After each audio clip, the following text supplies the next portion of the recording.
میں ڈاکٹر طاہرہ بانو آپ کو اردو پوئٹری پیپر سیکنڈ پڑھا رہی ہوں۔ اس سے پہلے میں نے آپ کو سلیبس کے بارے میں بتایا تھا۔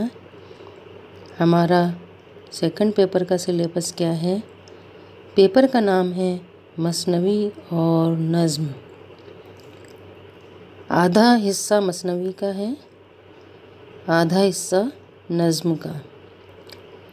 یونٹ فرسٹ جو ہماری ہے وہ مثنوی کی ہے۔ یونٹ فرسٹ میں بھی 2 ٹاپک ہیں۔ ٹاپک فرسٹ ہے مثنوی بحیثیت صنف سخن۔ آج ہم اس لیکچر میں مثنوی بحیثیت صنف سخن یا مثنوی کے فن کے بارے میں بات کریں گے۔ شعری اصناف میں مثنوی کو بڑی اہمیت حاصل ہے۔ مولانا حالی نے اسے سب سے کارآمد صنف سخن قرار دیا ہے اور لکھا ہے کہ عربی شاعری، جس کا رتبہ فارسی شاعری سے کہیں زیادہ بلند ہے، ایک معاملے میں فارسی سے پیچھے رہ گئی۔ فارسی میں شاہنامہ فردوسی اور مثنوی مولانا روم جیسی بلند پایہ مثنویاں موجود ہیں، جبکہ عربی کا دامن اس سے خالی ہے۔ مولانا حالی کو افسوس ہے کہ ہمارے شاعر غزل میں الجھے رہے اور مثنوی نگاری کی طرف متوجہ نہیں ہوئے۔ مولانا کا ارشاد یہ ہے کہ جس طرح پتیلی پکانے والا باورچی دیگ نہیں پکا سکتا، اسی طرح غزل کا شاعر مثنوی کے ساتھ انصاف کر بھی نہیں سکتا۔ وہ چھوٹے چھوٹے تجربات کو شعر کے چھوٹے چھوٹے سانچوں میں ڈھالنے کا ایسا خوگر ہو جاتا ہے کہ تسلسل کے ساتھ سوچنے، کسی عظیم الشان نظم کا منصوبہ بنانے اور اسے تکمیل تک پہنچانے کی اس میں صلاحیت ہی نہیں رہ جاتی۔ اس میں شک نہیں کہ مثنوی کا دامن بہت وسیع ہے۔ کسی طویل قصے یا واقعے کو اس کی تمام تفصیلات اور پیچیدگیوں کے ساتھ پیش کرنے کی گنجائش مثنوی میں باقی تمام اصناف سے زیادہ ہے۔ یہ کہنا درست ہے کہ مثنوی میں ڈرامائی انداز، مرقع نگاری کا کمال، رزمیہ شاعری کا شکوہ، قصیدے کا طمطراق، تربیہ کی شگفتگی، حسنیہ شاعری کا سوز و گداز اور غزل کی دلکشی سمو لینے کی صلاحیت ہے۔ مولانا حالی نے غزل اور مثنوی کا موازنہ و مقابلہ کر کے شعر و ادب کی کوئی اہم خدمت انجام نہیں دی۔ ان دونوں اصناف کے تقاضے الگ الگ ہیں۔ غزل میں اختصار و ایجاز کا کمال دکھایا جا سکتا ہے تو مثنوی میں کسی ملک یا کسی قوم کی مکمل تاریخ، کسی شخصیت کی بھرپور سوانح، کسی واقعے کی تفصیل پیش کرنے کی گنجائش ہے۔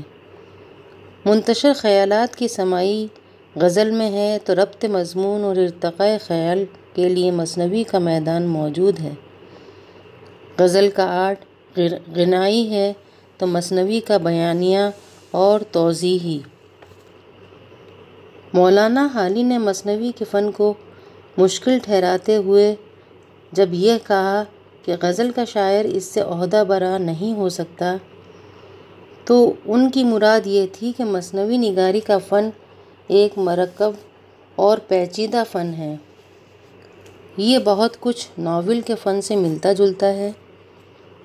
ضروری ہے مثنوی کا پلاٹ مربوط اور گتھا ہوا ہو، واقعات منطقی طور پر آگے بڑھیں، قصے میں آغاز، وسط اور انتہا موجود ہو، تصادم کے مواقع فراہم ہوں، تو قصے کی جاذبیت میں اضافہ ہو جاتا ہے۔ کرداروں کے بغیر کوئی قصہ وجود میں نہیں آ سکتا۔ کردار حقیقی اور جیتے جاگتے ہوں۔ جہاں مکالموں کی نوبت آئے وہاں یہ خیال رکھا جائے کہ جس کے منہ سے جو بات ادا کرائی جائے وہ اس کردار سے مکمل مطابقت رکھتی ہو، گویا بالکل فطری ہو۔ مثنوی کی اصل شناخت ہے حقائق نگاری۔ جو واقعہ یا واقعات مثنوی میں پیش کیے جا رہے ہیں ضروری نہیں کہ وہ اصلی ہوں اور سچ مچ پیش آئے ہوں، مگر یہ ضروری ہے کہ وہ بالکل اصلی اور سچے دکھائی دیں۔ اس لیے موضوع کی کوئی قید نہیں، عشق کا کوئی قصہ، جنگ کا کوئی واقعہ، کسی کی زندگی کے حالات، پند و نصائح، فلسفہ، تصوف، مثنوی کا موضوع کچھ بھی ہو سکتا ہے۔ اس کے لیے اشعار کی تعداد بھی مقرر نہیں۔ مثنوی بے حد مختصر بھی ہو سکتی ہے اور نہایت طویل بھی۔ مثنوی کے ہر شعر کے دونوں مصرعے ہم قافیہ یا ہم قافیہ و ہم ردیف ہوتے ہیں۔ غزل اور قصیدے کی طرح تمام اشعار میں یکساں قافیے اور ردیف نہیں ہوتے۔ اس سے شاعر کو سہولت ہو جاتی ہے اور وہ کسی رکاوٹ کے بغیر شعر کہتا چلا جاتا ہے۔ مثنوی نگار سادہ زبان بھی استعمال کر سکتا ہے جس سے قاری روانی کے ساتھ آگے بڑھتا جائے، لیکن مثنوی کی زبان مرصع بھی ہو سکتی ہے اور زیادہ سے زیادہ شعری وسائل اور فنی تدابیر سے کام لینا بھی ممکن ہے۔ یہ مثنوی کے فن کے بارے میں ہم بات کر رہے ہیں۔ مثنوی کسے کہتے ہیں؟ مثنوی کے موضوعات کیا ہیں؟ اگلے لیکچر میں ہم مثنوی کے جو تینوں اجزائے ترکیبی ہیں ان کے بارے میں بات کریں گے۔ علامہ شبلی نے مثنوی کے لیے 3 اوصاف کو ضروری ٹھہرایا ہے: حسن ترتیب، کردار نگاری اور واقعہ نگاری۔ اگلے لیکچر میں ان تینوں خصوصیات پر الگ الگ روشنی ڈالی جائے گی۔